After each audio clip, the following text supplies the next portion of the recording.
So pleased to introduce Emma Kowal, who is Professor of Anthropology and Deputy Director of the Alfred Deakin Institute for Citizenship and Globalization at Deakin University. Her research interests lie at the intersection of anthropology, science and technology studies and Indigenous studies. She's an author of several books, which hopefully she'll put up at the end, or they're also on our little program. Thank you, Anthel. New identifiers, it's a very hot topic, and in some of the discussions that have been already this morning, the related issues have come up, and I will move fairly quickly to get through and have some time for discussion. So this is just an outline of what I'm going to talk about. And I'll start with false identification, just because this is the issue that takes up the most space. Oh, also, can we not put social media commentary on this particular talk? It's the first time I've given it, and I'm really just trying to get my ideas together about this. So any feedback, just please give it to me. But if that's okay with people. But I know the talk will be available on the website, and that's fine. And this is a very sensitive topic, and I have thought about it for a long time, and I hope that we can, have some good discussions today. So I'm starting with false identification just because I want to get it out of the way, because I don't think it's actually the most important issue, but it definitely gets the most oxygen. So Lauren O'Dwyer is a recent example. Who hasn't heard of Lauren O'Dwyer? Okay, yeah. So she was the Victorian candidate for Richmond in the last state election, which was just last year, wasn't it? Or maybe it used to be before now. We're losing track of the years. So she was standing for Richmond, and part of her whole shtick was that she's a Yorta woman. She had an identified position in a senior, in an arts organisation in Melbourne. After the launch of the campaign, Yorta people were saying, we don't know who she is, or actually we do know who she is, and her family's not Indigenous. And this became an issue in the media. So I'll just quote a little bit from her as quoted in The Age. She said, "I know who I am and I'm proud of who I am," O'Dwyer told The Age. "I've never represented or overrepresented my heritage. I'll always be learning. And there are many First Indo-Aboriginal people in this country that will, for the rest of their lives, be learning more and more about their identities. I'm just disappointed that my mum has to witness this being her being questioned about her identity." She holds a confirmation of Aboriginality from the New Aboriginal Corporation, seen by The Age, which is signed by particular elders. Among the criticisms on social media are that the local communities don't know her. She says she moved to Melbourne 20 years ago and her family connections to community were disrupted several generations ago. So members of the First Peoples Assembly of Victoria had joined the calls for O'Dwyer to demonstrate her links to the Yorta community. They say, "Our identity is being watered down by people who are falsely claiming Aboriginal status. We see so many people claiming she one of us without any experience or understanding of what it truly means to be Yorta. This is really impact on Aboriginal people and our daily lives. It's clear that a lot of people who are claiming Aboriginal status did not before, which raises concerns in our communities about why people are doing this and what it means for our communities." O'Dwyer says, "These attacks are hurtful and uninformed, and make no mistake, they're political in nature. Aboriginal identity is complex. I came to know my identity late in life because my family didn't speak of it. It was a secret held too long, and I mourn for what my family missed out on. I look to Aboriginal people strong in their culture and identity with longing and hope that my family can get there one day." So this was just one recent example, but it has a lot of features of what we've seen, across the country with increases in identification, and in some cases questioning people's identification. But if you think it comes up a lot in Australia, it comes up so much more in the US or Canada, and I just want to do a little bit of that comparison. So this is a New York Times article about Andrea Smith, who was probably the most famous identity fraud person. She's a very prominent Indigenous studies scholar, and has, I think it was just last year before she resigned finally. And there's so much written about her, and that she said she was Cherokee for many, many years, but never had any evidence of it. And this was, known in the Indigenous community, but eventually called out. And in Canada, there's this. People are interested. Darryl Leroux is a Canadian scholar who has Indigenous ancestry but doesn't identify as Indigenous. But he's written this book, Distorted Descent: White Claims to Indigenous Identity, about groups in Quebec who have over decades came to the Indigenous groups, which he thinks are not Indigenous groups at all. It goes to the history. And in Canada, in the US, there's a lot of Indigenous scholars that have really been very concerned about that, particularly in Canada. So this is this list of what they're called pretendians, that kind of emerging term. And there's these ideas about how people present their stories that may indicate that they are making it up. So I just want to contrast this, which is quite, it's pretty mainstream amongst Indigenous studies in the US and Canada. Very prominent scholars that are talking about this.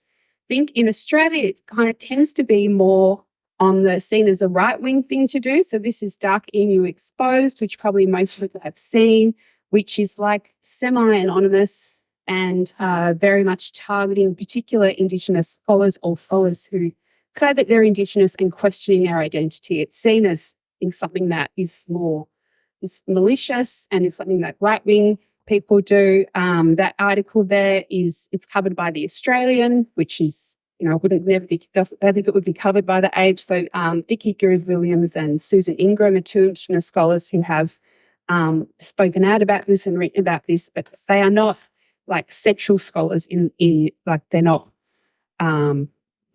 people like Kim Tallbear and who in the US, who's much more central, are talking about this. Big people, but the late Gaynor MacDonald was also working with Susan and Vicky on this. And I'll just quote from this article in The Australian, quoting Gaynor, that she estimates 5% of people counted as Indigenous Australian are actually white people self-identifying as Indigenous. She says they're well represented in the national Indigenous elite. Many gain high prestige jobs designed for Indigenous people, claiming insider knowledge they don't possess. Grassroots Aboriginal people resent having to deal with this, but feel unable to counter this tidal wave. The reason for this conversation is difficult for Australia. The reason this conversation is difficult for Australians is because in the past, discussion has singled out individuals. But this is a worldwide phenomenon, and it's time for a serious series of research initiatives because the harm is real. So in contrast to, I think, in Australia, where it's quite a nascent discussion, it's a very, very difficult discussion, and it tends to be co-opted by the right-wing media very, very quickly. In Canada and in the US, so Jessica Kolopanek is a very prominent Indigenous studies writer. Kim Tallbear, they are talking about this very openly. And in Canada, the universities and research institutes are taking this very, very seriously. And there's a whole lot of reports now and coming from Indigenous academics, but also the big funding agencies about how to deal with establishing indigeneity for people who have positions or are receiving funding. So it's very much more mainstream in those places. So just last year, there is now a National Indigenous Citizenship Forum run by the First Nations University of Canada, which is figuring out how to deal with identification across the whole country. So I'm not sure if that's where we might be heading, but that's definitely one possible place, is to follow Canada with this. So now that's kind of all the context. I just want to talk about some data. It's important to understand that Indigeneity is something that changes over time for many people, identifying as Indigenous. So this is from Kalinda Griffiths, who's a wonderful Indigenous epidemiologist. Her analysis she led, this is of the changes between the 2011 and the 2016 census, but similar changes have then happened in the most recent census. We just don't have this level of detail published yet about it. So this is the Indigenous population who identified as Indigenous in the census in 2011. It was about 548,000. So out of that group, a portion of them, about 40K, did not identify as Indigenous at the next census. So we call that ADS, when I say we, I say demographers, but I'm not a demographer, but demographers call them no longer Indigenous. The people who have identified as Indigenous and still identify as Indigenous, they are consistently Indigenous. Then we have a group, we have people who have passed away. We have people who have then say they're not stated. They don't state in the 2016, which is a small group. We have Indigenous births who then, were not around in 2011, but now they're around. And we have this group of people who said that they were non-Indigenous in 2011 and now they're Indigenous. And that group was really quite large in 2016, 120,000. So the net increase in population was 80,000 from the net, what they now call non-demographic change. So change not from births and deaths, but from changing in identification. So that's the kind of change that we see. So there's really important caveats of this, what is called the standard Indigenous question, which is the question, are you of Aboriginal or Torres Strait Islander origin or both? It's self-identification. It's a question about origin. It doesn't say what do you identify as or who's your mob, or, there's many things it could say. There's many reasons for people choosing not to identify or being filled out incorrectly despite their identification. And it is good data about how it changes across the life course for a whole variety of reasons. But now to talk about the most recent census, the number identified as being Indigenous in the most recent one, 2021, was 812,000. And it was an increase of 25%. So it's a big increase. The imputed population, because when they take into account the people that they didn't manage to get in the census, then they do an actual a better estimate from. So they reckon that there were just close to 1 million Aboriginal people in 2021. So 43% of the increase is due to demographic factors, but most of it is these non-demographic factors. And these previous non-demographic increases were quite a bit less. So now we're up to 92,000 non-demographic factors, and they were less in previous censuses. So the new identifiers in the most recent census, what we know about them so far is that the biggest increases for the census as a whole, of course, are in New South Wales and Queensland, which are the biggest, most populous groups, populous states of Aboriginal people, and then Victoria was next. The biggest proportional increases of Aboriginal population were ACT, which is up huge amounts, and Victoria and New South Wales. And in those places, in New South Wales, Victoria and Tassie, the non-demographic change accounted for over 60%. So we said overall non-demographic change, as in identification change, was about 56%, but in these places it was actually over 60%, and ACT and South Australia are just a little bit below 60%. So a big proportion of the changes in those eastern states are from identification change. Now, an important issue is that the biggest single, when we look at the different age groups, the biggest single age group that is changing is 5 to 9-year-olds, which looks like it is actually Indigenous births, which for some reason in the first census when those kids are alive, they are not recorded as Indigenous. But then in the second census, when they're 5 to 9, they're catching up and they're being called Indigenous. They're identifying. So demographers, I don't really know exactly why that is. It's a really good question to ask, and probably a lot of Indigenous people would have some good ideas about why that might be. But yeah, a third of the new identifiers are made up, a third overall of that 5 to 14-year-olds. Now, this is a bit more of this is from the previous census, but as I said, there's been time to do kind of more analysis of new identifiers, and I think the trends here would be the same for the most recent census. So those who are new identifiers compared to what the ABS calls consistent identifiers are more likely to be in higher socioeconomic positions, so they have higher income, higher employment, Year 12 attainment, post-school qualification likelihood. They live in major cities or inner regional, so only less than 4% of new identifiers were from remote areas.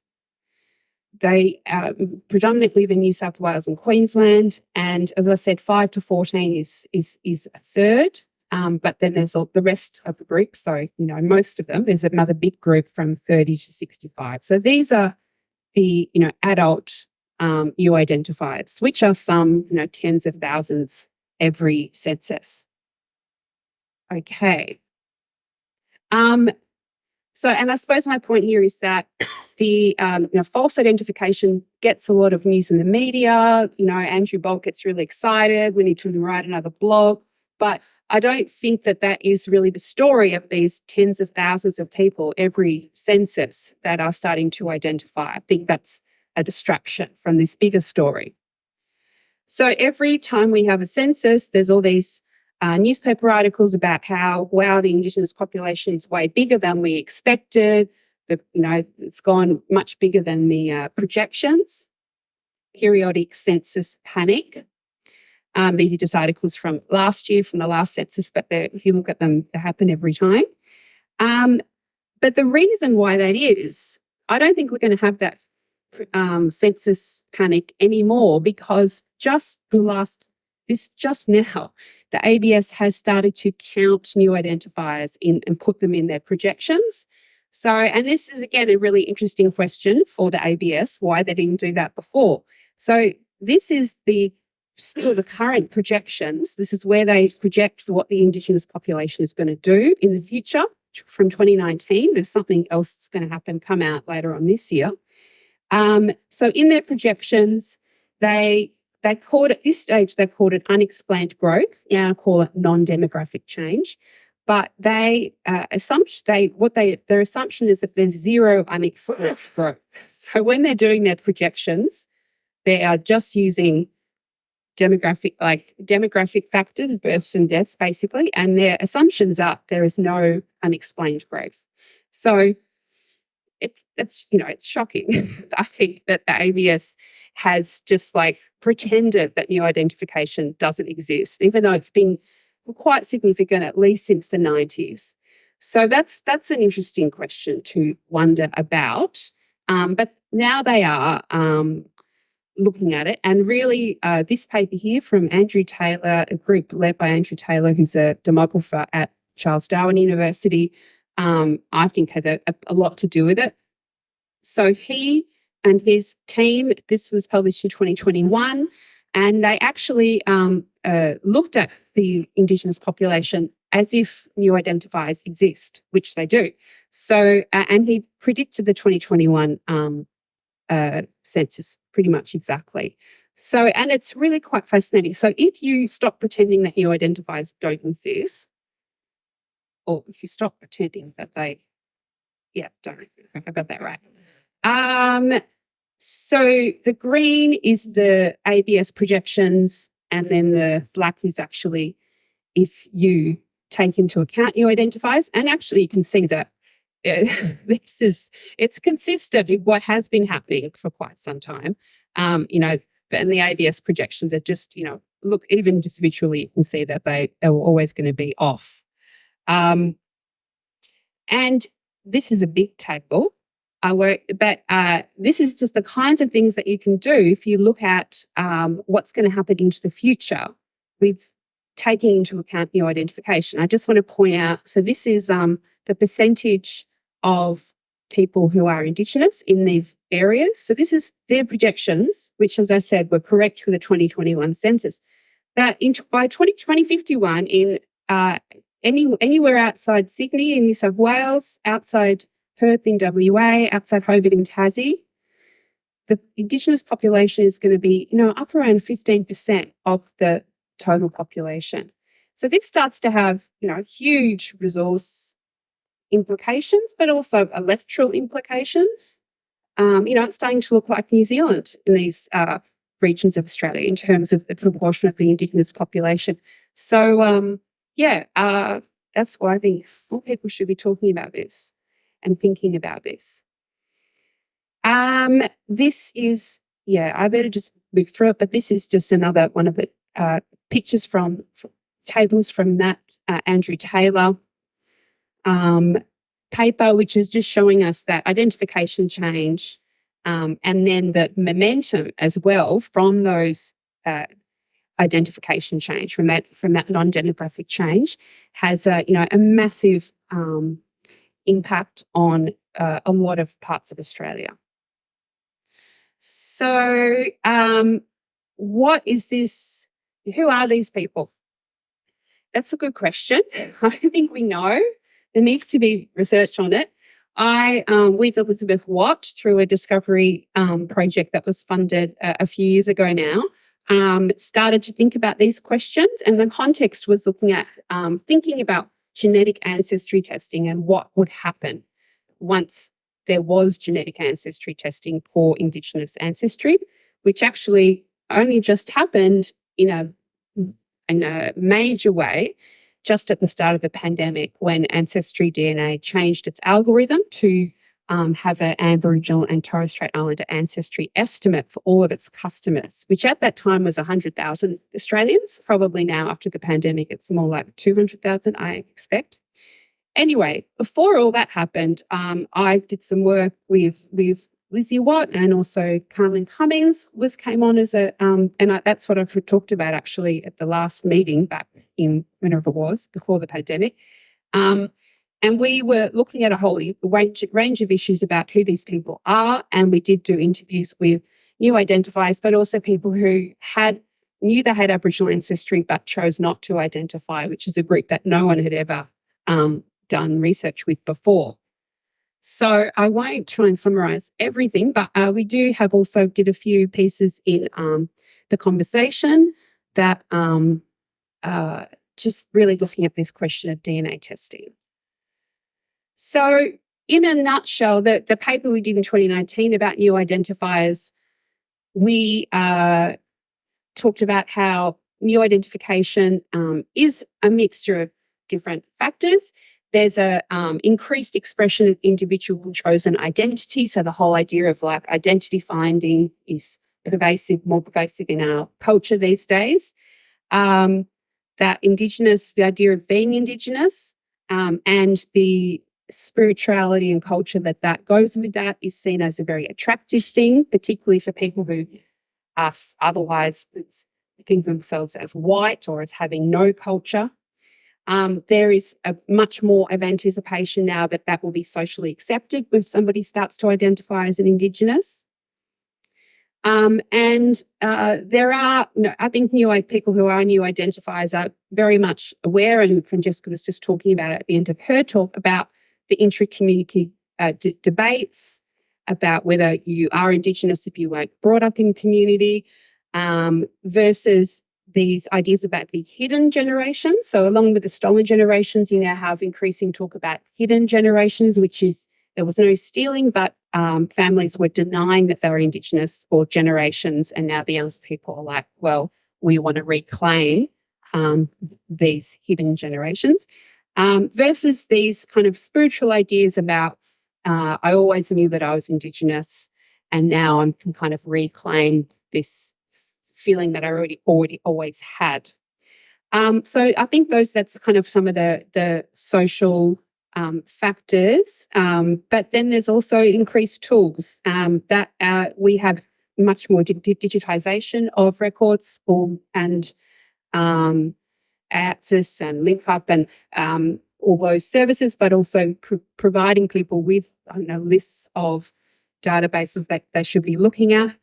Social media, Facebook groups are incredibly helpful for people who are trying to discover Indigenous ancestry, and as I mentioned, genetic ancestry testing. This is just the announcement back in March 2020 that Ancestry DNA is providing an Aboriginal and Torres Strait Islander ancestry estimate. And there are a lot of Facebook groups. This is just two kind of examples of really common things that people post. So, hi there all. New to this and no idea. Trying to find the family mysteries. Wonder Rumor being Aboriginal. And another one, I've had my ancestry DNA done and I have 3% Aboriginal and Torres Strait Islander in my mix. How could I go about finding if there is a connection there somewhere? It says Parent 2 has the link. If anyone could help, that would be wonderful. So these are like peer-to-peer groups. That some people involved in them are very, very good at genealogy. There's groups where people are getting their data from direct-to-consumer services and uploading it into GEDmatch, which is where they upload all of their sequence data, and that can be added to a group, a large group, to compare it like to kind of form a big family tree of all these people who are joining particular Facebook groups. And then they are reporting and discussing matches, which are very small matches and almost certainly, or maybe the vast majority of the time, are from shared European ancestry that they have, because this is mostly people from New South Wales, Victoria, Tasmania. So that's interesting. But probably a bunch of them would be identifying in the census. We don't know. Ancestry DNA are interested in doing a survey of their customers to try and understand it through that direction as well. So there is really some interesting Aboriginal research. I don't know how many people here know Bindi Bennett, who's an Aboriginal researcher at, I think she's now at Central Queensland University or Southern Cross. So she did her PhD at ACU on developing identity as a light-skinned Aboriginal person with little or no community kinship ties. She's Wiradjuri, and she really described really well this journey of becoming Indigenous for people who discover some evidence or believe they have evidence of indigeneity. And it's things like working, volunteering at their local Aboriginal organisations, attending events, and even she's talked about purchasing property in your traditional area. So all of these interesting things, which is now kind of emerging as a social experience, a cultural experience of how to become Indigenous. So just very briefly to finish, 5 minutes. Well, I'll be less than that. So let's think about the policy implications. What I've presented here is just like little snippets of trying to understand new identification. It's obviously a very diverse group, and it'd be great to have some more research on who these people are and what their different stories are. But just thinking about this big demographic change that is happening, which demographers have said to me, it's the biggest demographic change that we have seen, since 1967 referendum. So, but it is very hard to talk about, particularly because it does get so adopted by the right. But there are lots of implications.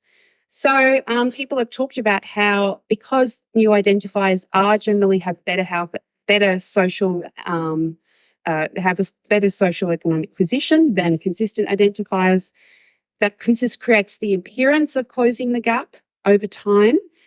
without potentially without actually any improvement in consistent identifiers. And also just geographically, it's shifting the Indigenous population towards the eastern states, further, making the Northern Territory, for example, a smaller and smaller proportion of the Indigenous population over time.